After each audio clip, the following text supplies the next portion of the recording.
fatal error. "I'll walk," I said, opening the car door. The night air hit my face. "Smart choice," Andrew said. "Maybe by the time you get home, you'll remember your place in this relationship." I stepped onto the cracked asphalt.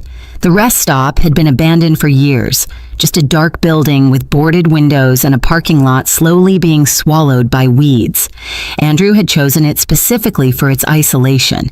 He'd mentioned it last week while we were driving past, casually saying, "Imagine being stranded here, miles from anywhere." That's when I knew exactly what he was planning. The Mercedes engine revved. Through the passenger window, I could see him checking his phone, probably texting Nayen that he'd finished teaching his wife a lesson. Then he pulled away, tires squealing on the worn pavement, leaving me standing alone as darkness fell.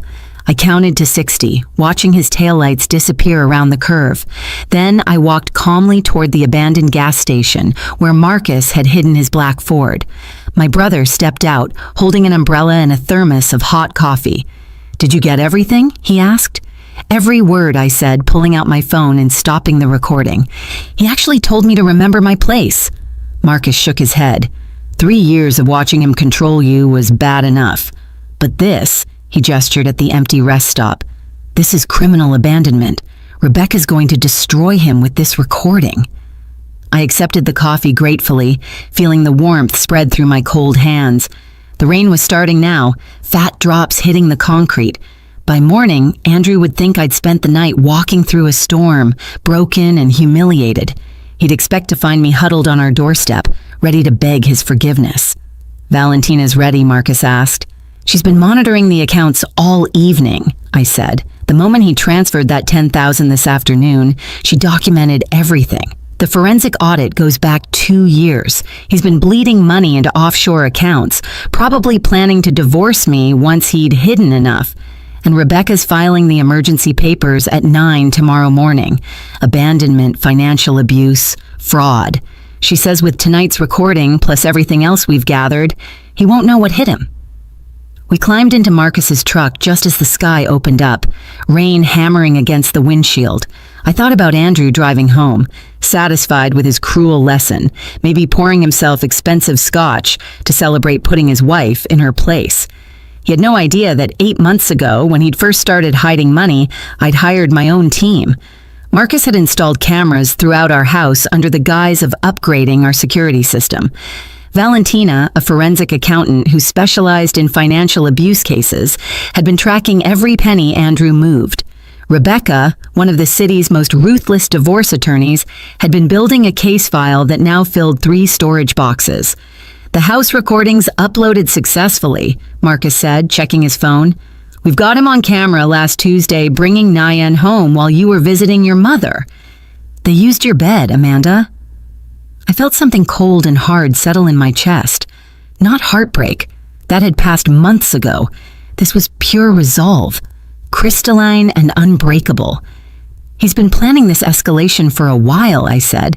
"The financial control, the isolation from my friends, the gaslighting, classic abuse patterns building to this moment.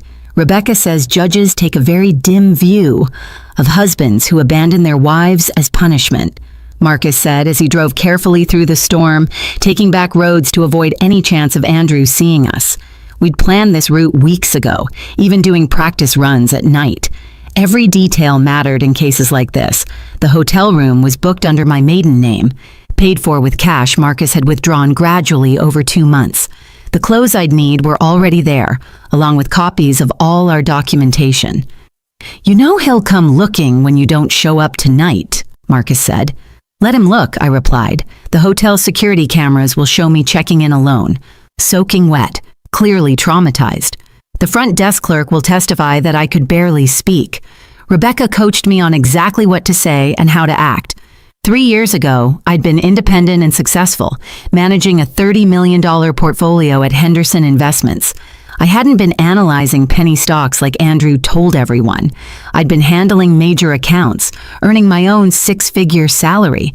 But Andrew had systematically dismantled my life. The promotion I'd turned down because he said the travel would strain our marriage. The investment opportunity I'd identified that would have tripled my personal savings, if I'd still had personal savings by then. The friendship with my college roommate that ended when Andrew convinced me she was jealous of our happiness. He'd rewritten history so many times that sometimes even I forgot who I'd been before him. The gaslighting had been subtle at first, a dinner reservation I'd made that he swore I'd never mentioned, conversations about visiting my parents that he claimed never happened, my jewelry disappearing then reappearing in strange places. I'd started writing things down secretly, thinking I was losing my mind. Now I understood it had been calculated psychological warfare. 6 months ago, I'd found the second set of books. Andrew kept them in his home office, locked in a drawer he thought I didn't know about. But I'd watched him open it enough times to figure out the combination. Inside were records of transfers to accounts in the Cayman Islands, falsified tax documents, and a prenup he'd forged that would have left me with nothing. That's when I'd contacted Rebecca. She'd immediately brought in Valentina to trace the money, and Marcus had volunteered to handle the surveillance. For 8 months, we documented everything while I played the role of the subdued wife. Every cruel comment Andrew made was recorded. Every dollar he moved was tracked. Every time he brought Nayan to our house was captured on video. Tonight's abandonment was just the final piece of evidence we needed. The act so egregious that no judge could ignore it. The hotel lobby felt impossibly bright after the darkness outside. Water dripped from my hair onto the marble floor as I approached the front desk, letting my hands shake just enough to be convincing. The night clerk, a young woman with concerned eyes, immediately reached for towels. "Oh my God, are you okay?"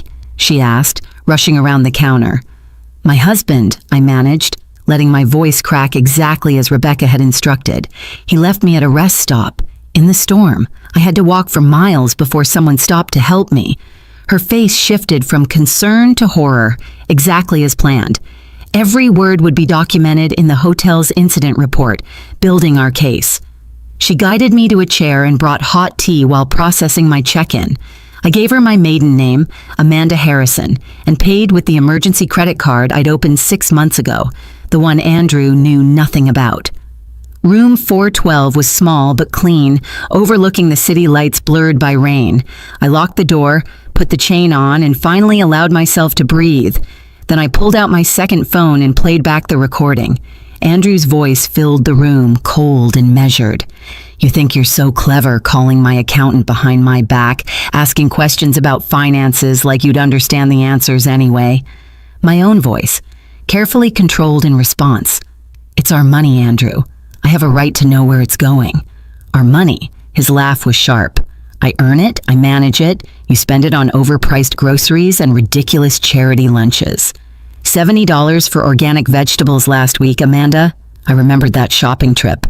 I'd bought ingredients for the dinner party he'd insisted on hosting for his clients, the same dinner where he'd spent $800 on wine without blinking. My phone buzzed with a text from Marcus.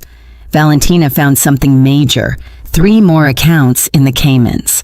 He's been moving money for 18 months, 18 months of systematic theft. Another text, this one from Rebecca. "Judge Coleman agreed to emergency hearing tomorrow at 2. Bring the recording. Judge Patricia Coleman had a reputation for seeing through men like Andrew. She'd presided over 3 high-profile financial abuse cases last year, all resulting in favorable outcomes for the wives. Rebecca had specifically waited for her rotation. By morning, my hotel suite had transformed into a command center. Valentina arrived first, wheeling in 2 suitcases full of printed documents. She spread everything across the dining table methodically: bank statements, wire transfer records, falsified tax documents, each stack labeled with color-coded tabs. "The Cayman accounts are frozen as of 9 this morning," she said. "Andrew tried to access them at dawn. 3 failed attempts. He's probably tearing his office apart right now." Rebecca walked in next, phone pressed to her ear, speaking in rapid legal terminology. She ended the call and turned to me with grim satisfaction. "Judge Coleman moved our hearing to 1 o'clock. She wants to address this immediately. Also, Andrew hired Richard Blackwood." "The shark?" Marcus asked, entering with a box of surveillance equipment. Blackwood doesn't come cheap. Andrew must have liquidated something significant to afford him. Rebecca placed a steady hand on my shoulder. Blackwood's good, but he can't argue with video evidence and financial records. Plus, he's walking into this completely cold. We've had 8 months to prepare every detail. Marcus connected his laptop to the television and pulled up surveillance footage from our home. I've compiled the highlights, he said. Fair warning, Amanda, this isn't easy to watch. The first clip showed Andrew in his study at 2 a.m. 3 weeks ago. I'd been asleep upstairs, knocked out by the sleeping pills he'd started suggesting I take for my anxiety. On screen, Andrew carefully photographed documents from our safe, then placed them back exactly as they were. He's been creating forgeries with subtle changes, Valentina explained. If you hadn't caught this, he could have slowly replaced the originals, and you'd have no proof of what you actually owned. The next clip was worse. Andrew and Nayen in our living room 2 months ago when he'd told me he was at a client dinner. She was wearing my robe, the silk one from our honeymoon in Paris.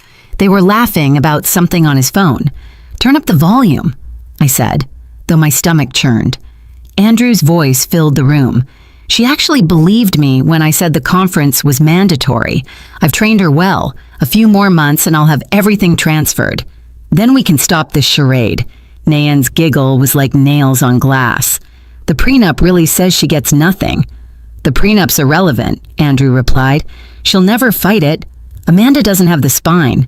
By the time she realizes what's happening, we'll be in Costa Rica and she'll be too broken to do anything about it. The courthouse corridors were designed to intimidate with their marble floors and mahogany paneling.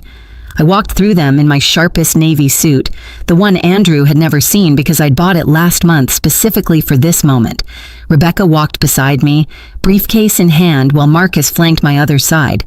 We entered courtroom 4B at exactly 12:55. Andrew was already there, seated beside Richard Blackwood, whose expensive haircut couldn't hide the stress lines around his eyes. Andrew looked smaller somehow, his usual commanding presence diminished by wrinkled clothes and dark shadows under his eyes. He'd clearly slept at his office. When he saw me, his expression shifted from exhaustion to pure rage, but I met his eyes calmly. "All rise," the bailiff announced. Judge Patricia Coleman entered, her black robes adding gravity to an already tense atmosphere. She took her seat and immediately began reviewing documents, reading glasses perched on her nose. "We're here for an emergency petition filed by Amanda Mitchell regarding marital assets and spousal abandonment," she began, her voice carrying absolute authority. "Mr. Blackwood, I see you've just been retained this morning." "Yes, Your Honor," he stood. "We request a continuance to properly review the evidence." "Denied," Judge Coleman said flatly. "Your client allegedly abandoned his wife in dangerous conditions last night. Time is of the essence." She turned to Rebecca. "Counselor, present your evidence." Rebecca stood smoothly. "Your Honor, at approximately 8:47 last night, Andrew Mitchell deliberately abandoned his wife at a rest stop 37 miles from their home during a severe storm warning. We have audio recording of the incident." She played the recording through the courtroom speakers. Andrew's voice filled the space, cold and unmistakable. "You need a lesson, Amanda. Walking home might teach you some respect." I watched Andrew's face go white. Blackwood leaned over, whispering furiously. Andrew shook his head, gesturing wildly. "Furthermore," Rebecca continued, "Mr. Mitchell has been systematically hiding marital assets for 18 months. We have documentation of offshore accounts totaling $8 million and evidence of embezzlement from his hedge fund totaling $3.2 million. "Objection," Blackwood jumped up. "These are unsubstantiated allegations made without proper discovery." "Then let's substantiate them right now," Rebecca said calmly, producing a thick stack of bank documents. "Exhibit A through F, Your Honor. Wire transfers to accounts in the Cayman Islands, all initiated by Mr. Mitchell without his wife's knowledge or consent." Judge Coleman reviewed the documents, her expression growing darker with each page. "Mr. Mitchell, did you abandon your wife last night?" Andrew stood, straightening his tie nervously. "Your Honor, there was a misunderstanding between my wife and myself. It's a yes or no question, Mr. Mitchell.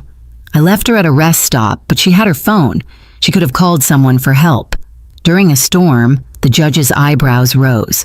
37 miles from home. How very considerate of you. The courtroom doors opened and a man in a federal badge walked in, followed by 2 agents. Andrew's head whipped around, and for the first time, I saw real fear in his eyes. Your Honor, the man addressed Judge Coleman. I'm Tom Chen from the SEC. I apologize for interrupting, but we have a warrant for Andrew Mitchell's arrest on charges of wire fraud and embezzlement. Given the evidence presented, Judge Coleman continued after the agents agreed to wait. I'm granting the emergency injunction. All marital assets are frozen pending investigation. Mrs. Mitchell is awarded exclusive use of the marital home and temporary support of $10,000 per month. Mr. Mitchell, you are ordered to stay 500 feet away from your wife. As federal agents moved forward, Andrew exploded. This isn't over, he shouted at me. I stood, speaking clearly. You're right, the civil suits start next month. 4 months later, Andrew was sentenced to 96 months in federal prison. I used the whistleblower reward to establish the Phoenix Foundation, helping women escape financial abuse. 87 women found safety in our first 18 months. He tried to leave me powerless in a storm. Instead, I became the shelter.